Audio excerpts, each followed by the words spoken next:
اوپر آ کر سلیقے سے مین ٹو مین رکھی تو جا سکتی ہے نا. آپ کو پتہ ہے مرزا غلام احمد قادیانی فرماتے ہیں, یہ دیکھیں میں فرماتے بول رہا ہوں, اس میں کئی اپنے خفا ہو جائیں گے. فرماتے ہیں 17 کی غالباً 200 صفحہ ہے, والیوم 17 کا 200. ہاں, وہ کہتے ہیں میدان میں نکلنا کسی مخنث کا کام نہیں ہے. دیکھیں آپ آدھے تو مرد بنے ہیں, پلیز تھوڑا سا اوپر آ کے مکمل تھوڑا مردانگی کا ثبوت دیجئے, بات کیجئے, کچھ سنیے کچھ سنائیے, اس طرح کا سلسلہ تو شروع ہو. اور پھر مرزا جو آپ کا ہے دوسرے خلیفہ بشیر الدین محمود احمد میاں صاحب, وہ تو جناب انہوں نے ایک بڑی خطرناک بات کی. کدھر گیا یہ میں حوالہ دکھاتا ہوں آپ کو, پڑھ دیتا ہوں. ہاں, یہ الفضل 1944 1944 23 اگست کا.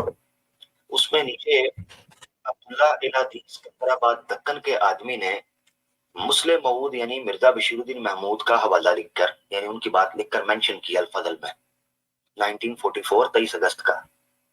ہر احمدی, جواد صاحب ذرا توجہ کیجئے گا, آپ کے لیے بات ہو رہی ہے. ہر احمدی جو اپنی زبان سے دوسروں کو تبلیغ کرنے کی طاقت رکھتا ہے, اب دیکھ لیں آپ میں یہ شرط ہے یا نہیں, اگر وہ اپنے اوقات میں سے تبلیغ کے لیے وقت نہیں دیتا, وہ یقیناً ایک فریضہ کو ادا نہ کرنے کی وجہ سے ایسا ہی گناہگار ہے جیسا نماز کا تارک گناہگار ہے.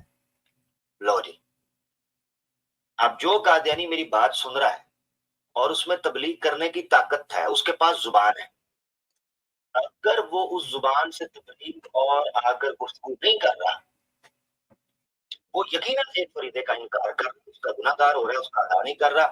ایسا ہی گناہگار جیسے تارک صلاۃ ہوتا ہے. تارک صلاۃ کہ میں تو حدیث ہے کہ جی جس نے من ترک صلاۃ اور متعمداً فقد کفر, جس نے نماز کو ترک کر دیا جانتے بوجھتے, وہ جناب کفر پر چلا گیا. یہ تو بڑا مسئلہ بن جائے گا کہ اگر آپ نے دعوت اور تبلیغ نہ کی سامنے آ کر, تو گویا ایسا ہی ہے کہ آپ ایکویلنٹ ٹو کفر ہو جائے گا. جی یہ ہے.